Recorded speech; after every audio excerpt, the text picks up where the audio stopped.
Halo semuanya, pada video kali ini saya akan membahas mengenai assignment kita untuk soal bab 4 mengenai biaya overhead pabrik. Di modul itu di halaman 64 dan 65. Oke, kita akan bahas 5 soal. Kita mulai dari soal yang pertama. Di sini dikatakan PT Sukses punya anggaran BOP 60 juta. Nah, perusahaan akan merencanakan nih mau milih dasar pembebanan yang mana ya untuk membebankan si BOP kepada produknya. Nah, taksiran untuk masing-masing dasar yang digunakan itu sudah tertera di soal. Jadi ada yang pakai jam mesin, ada yang pakai jam kerja langsung, unit produksi, bahan baku langsung, dan tenaga kerja langsung. Oke, masing-masing sudah ada datanya. Kalian hanya diminta menghitung tarif BOP. Oke, saya lanjut. Baik, jadi anggarannya itu 60 juta, berarti semuanya 60 juta bagian atas. Nah, bagian bawahnya, jam kerja mesin contoh. Berarti anggarannya 60 juta bagi dengan jumlah jam mesin. 30.000 jam, berarti per jamnya Rp2.000. Berarti itu tarif BOP-nya. Kemudian, jam kerja langsung, anggarannya 60 juta, dibagikan jam kerja langsungnya 40.000 jam, hasilnya 1.500 jam. Unit produksi, berarti anggarannya 60 juta bagi total unit produksi 120.000 unit, hasilnya Rp500 per unit. Bahan baku langsung, total anggaran BOP 60 juta, total anggaran untuk bahan baku itu 50 juta. Kalikan 100% sama dengan 120%, itu tarifnya. Kemudian tenaga kerja langsung, anggarannya 60 juta, itu tadi anggaran BOP, anggaran biaya tenaga kerja langsungnya 100 juta, kalikan 100%, hasilnya 60%. Oke, itu untuk tarif BOP. Simple, jadi hanya hitung tarifnya doang. Kita lanjut ke soal yang kedua.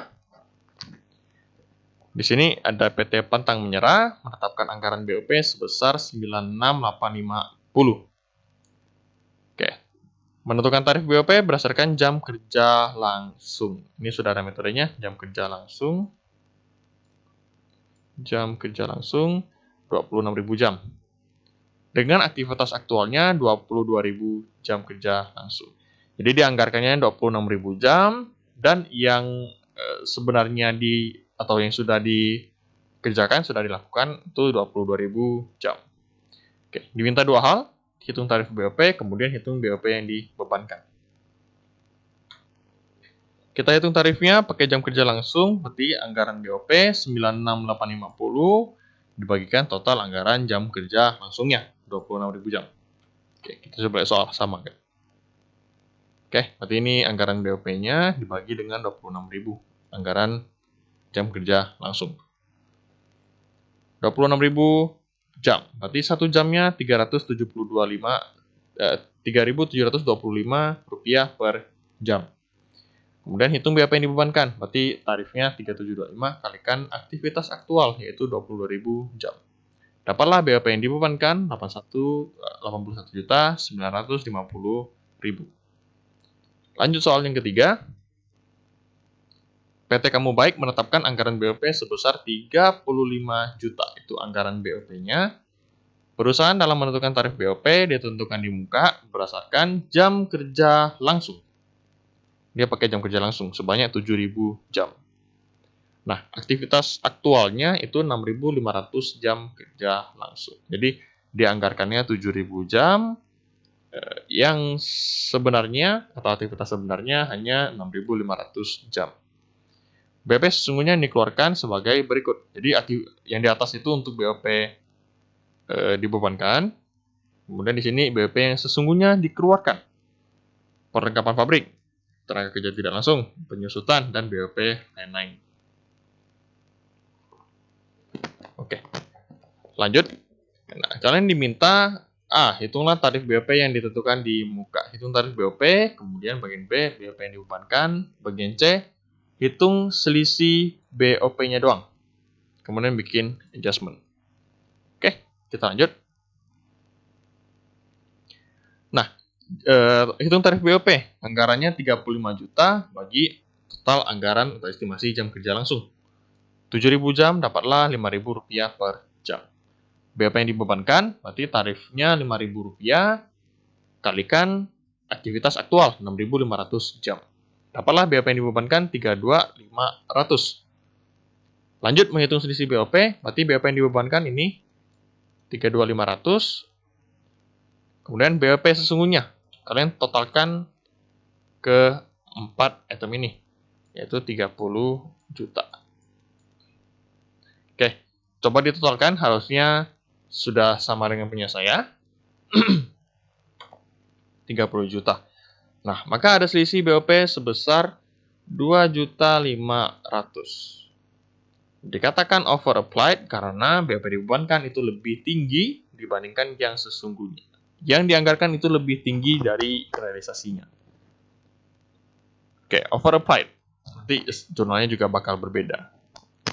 Nah, di sini kita menjurnal untuk pembebanannya kan 32.500. Berarti barang dalam proses BOP pada BOP yang dibebankan. 32.500, 32.500. Kemudian BOP yang sesungguhnya kan total 30 juta nih. 30 juta. Nah, pada berarti masing-masing. Si perlengkapan pabrik kan pertama kita beli nih. Kita beli si perlengkapan pabrik. Berarti catatnya apa? Yaitu perlengkapan. Setelah itu, setelah kita catat perlengkapan, jika ada pemakaian, kita menjurnalkan beban perlengkapan pada perlengkapan pabrik. Oke. Nah, otomatis berarti sebelah kreditnya kita mencatat perlengkapan pabrik 2 juta. Oke, komponen kedua itu tenaga kerja tidak langsung. Nah, tenaga kerja tidak langsung berarti kita mengkreditkan si beban gaji dan upah. Kemudian penyusutan berarti mengkreditkan akumulasi penyusutan 1.500.000. Nah, beban lain-lain. Jadi karena tidak dikatakan itu pakai kas atau pakai apa, ya udah kita mengkreditkan aja si beban lain-lain. Kecuali dikatakan oh BOP lain-lain dibayarkan tunai, ya udah berarti kita kreditnya adalah kas. Karena dia tidak bilang apapun, ya udahlah berarti kita catat sebagai beban lain-lain. Oke. Jadi itu lanjut. Kemudian jurnal ketiga kita menutup si BOP dibebankan, berarti kita mendebet BOP dibebankan 32.500 sesuai angka yang di atas ini.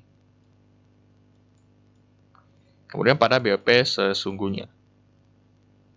Terakhir kita mencatat atau menutup si BOP sesungguhnya, ataupun kita mencatat si selisih BOP. Jadi karena dia over applied, tadi ini over applied 2.500.000. Nah, berarti jurnalnya adalah sebelah debit kita mendebit si BOP sesungguhnya 2.500.000 pada selisih BOP 2.500.000. Nah, ada yang nanya nih, Pak, boleh gak saya gabung? Poin ketiga sama poin keempat saya mau langsung gabung, Pak. Jadi pas saya tutup BOP, saya juga mau mencatat si selisih BOP biar lebih gampang. Boleh-boleh saja, kalau kalian paham, nggak masalah, gabung aja jurnalnya. Jadi kalian sebelah debit menutup BOP yang dibebankan ini 32.500. Sebelah kredit kalian sesuaikan aja sama angka BOP sesungguhnya, yaitu ini 30 juta. Otomatis ada selisih, nah selisihnya 2,5 juta. Posisinya tinggal disesuaikan. Kalau memang debitnya 32.500, kreditnya cuma 30 juta, berarti selisihnya 2.500.000 ada di sebelah kredit. Gitu aja untuk jurnalnya. Oke, saya lanjut. Nah, ini kita ada membahas mengenai spending variance dan idle capacity variance. Oke, di sini sudah ada soalnya. Soal keempat, PT Satu Hati punya kapasitas normal 25.000 jam mesin per bulan. Adapun anggaran BOP-nya sekian. Nah, data di bawah ini adalah data BOP sesungguhnya. Oh ya, aktivitas aktual, berarti aktivitas jam mesin sesungguhnya itu 22.500. Yang dianggarkan 25.000, yang aktual 22.500. Oke, ini merupakan BOP sesungguhnya dan silakan dibacakan untuk bagian yang diminta.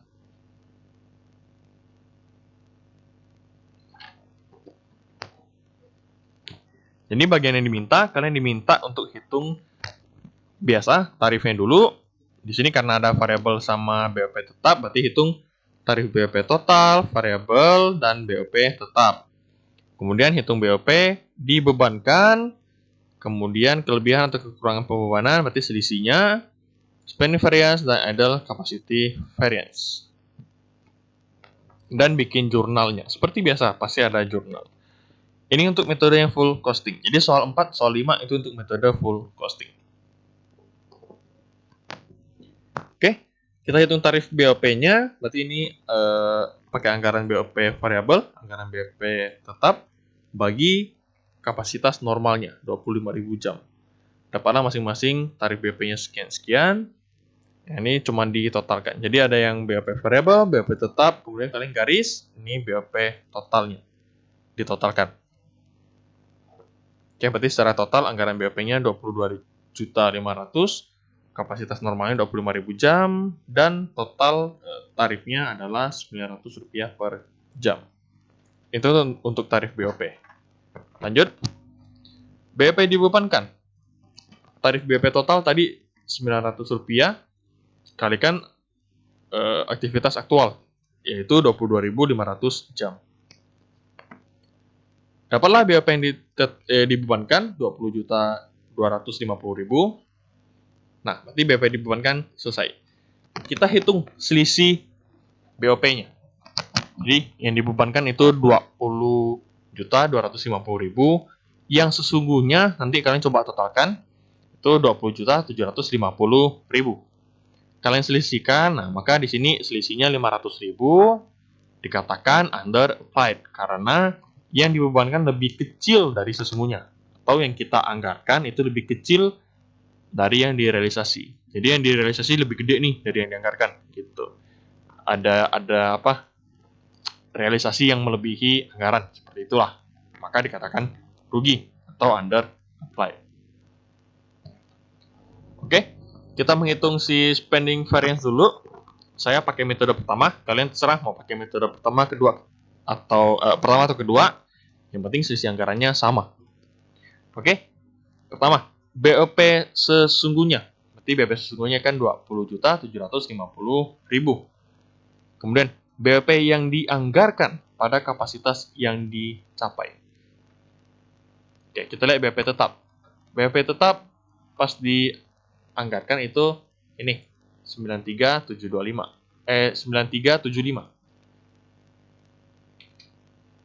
Kita masukin 9375. Kemudian BOP variabel. Berarti kalian lihat tarif BOP-nya. Tarif BOP berapa sih? Nah, nih, tarif BOP variabel itu 525. Berarti 525 kalikan dengan aktivitas aktual, yaitu 22.500 jam. Ada di soal. Hasilnya sekian, ditotalkan. Itu berarti total BOP yang dianggarkan pada kapasitas yang dicapai. Dikurangi atau diselisihkan, berarti hasilnya adalah selisih anggaran. Nah, selisih anggaran over atau under nih. Kalau kita lihat, yang sesungguhnya itu lebih gede. Lebih gede berarti under. Oke. Berarti rugi. Kemudian, idle capacity variance. Saya pakai metode yang pertama juga. BOP tetap yang dianggarkan itu 9375. Nah, BOP tetap yang dibebankan ke produk, berarti ini pakai tarifnya 375 kalikan 22.500 jam. Berarti hasilnya sisi kapasitasnya sekian. Oke. Jadi seperti itu. Saya lanjut. Kita menjurnal. Oke, seperti biasa kita mendebet, kita mencatat BOP yang dibebankan. Jadi barang dalam proses BOP pada BOP yang dibebankan sesuai angka yang kita bebankan. Kemudian ini jurnal untuk BOP sesungguhnya, bagian kredit disesuaikan aja. Kemudian jurnal yang ketiga adalah menutup BOP yang dibebankan, berarti 20.250.000. Kemudian lihat selisihnya. Kita catat selisihnya juga. Berarti jurnal selisih BOP. Oke, jadi seperti itu. Oke, nanti jurnalnya kalau ada yang bingung silahkan ditanyakan saja. Jadi pembahasannya seperti ini. Lanjut soal terakhir. ini sudah ada kapasitas normalnya itu 15.000 jam. Kemudian ada anggaran BOP tetapnya sekian, BOP variabelnya sekian. Nah, pada bulan berjalan perusahaan berproduksi selama 16.500 jam mesin dengan BOP sesungguhnya 12 juta. Kalian diminta hitung tarif dan diminta hitung BOP dibebankan, selisih BOP, spending variance, dan ideal capacity variance. Kita langsung hitung. Oke, tarif BOP seperti ini anggaran jam juga, tarif BOP variabel, tarif BOP tetap, ini totalnya. Oke, silakan dicek. Setelah itu saya lanjut, berarti total BOP tarif BOP totalnya itu 700 jam. 700 rupiah per jam. Nah, ini 700 rupiah per jam dikalikan dengan aktivitas aktual, yaitu 16.500 jam. Oke. Berarti ini total yang dibebankan 11.550.000. Nah, kita lihat selisih BOP-nya. BOP yang dibebankan itu 11.550.000, BOP yang sesungguhnya itu 12 juta. Kita lihat BOP sesungguhnya. Oke, BOP sesungguhnya sini 12 juta. Berarti ada selisih BOP. BOP yang dibebankan lebih kecil, maka dikatakan under applied. Spending variance, BOP sesungguhnya 12 juta. BOP yang dianggarkan, BOP tetap berarti pakai yang dianggarkan. BOP variabel berarti ambil tarifnya kalikan aktivitas aktual. Hasilnya sekian, dapatlah selisih anggaran 825.000. Ideal capacity variance, jadi BOP tetap yang dianggarkan itu 3750. Nah, yang dibebankan ke produk itu pakai tarif kalikan aktivitas aktualnya. Oke, selisih kapasitasnya itu 375. Jadi seperti itu cara untuk perhitungannya. Nah, dengan ini pembahasan assignment untuk yang bab 4 selesai. Cukup banyak soal, ada 5 soal. Nah, kalian pahami masing-masing soalnya. Jadi, kalau kalian lihat, hitungannya gitu-gitu aja sih. Jadi, kita menghitung tarif, menghitung pembebanan, BOP sesungguhnya, selisih BOP, kemudian kita bikin analisis variance-nya. Spending variance ataupun ideal capacity variance. Oke. Seperti biasa, jika ada pertanyaan silakan tanyakan di grup maupun personal. Jadi jangan sampai kalian tidak paham atau ada yang masih bingung, ada yang ambigu, ada yang rancu, tapi kalian diam-diam nggak ditanyakan. Maka saya yang pasti nggak tahu kalian bingungnya di mana atau ada pertanyaan apa karena tidak diajukan pertanyaannya. Oke ya, jadi jika ada yang kurang paham atau apa, silakan ditanyakan ke saya, tidak masalah. Dan ini bahan terakhir untuk materi kita sampai UTS. Jadi, tolong dipelajari lagi kembali untuk semua materinya, terutama karena kita bahasnya bab 4, jadi pahami untuk materi bab 4. Karena bab 4 ini yang cukup rumit, lebih banyak komponen, lebih banyak hitungan, seperti itu. Ya. Jadi ada pertanyaan apapun silakan ditanyakan. Semoga video ini dapat dipahami dengan baik, dapat bermanfaat bagi kalian. Jadi saya akhiri video ini, akhir kata saya ucapkan terima kasih.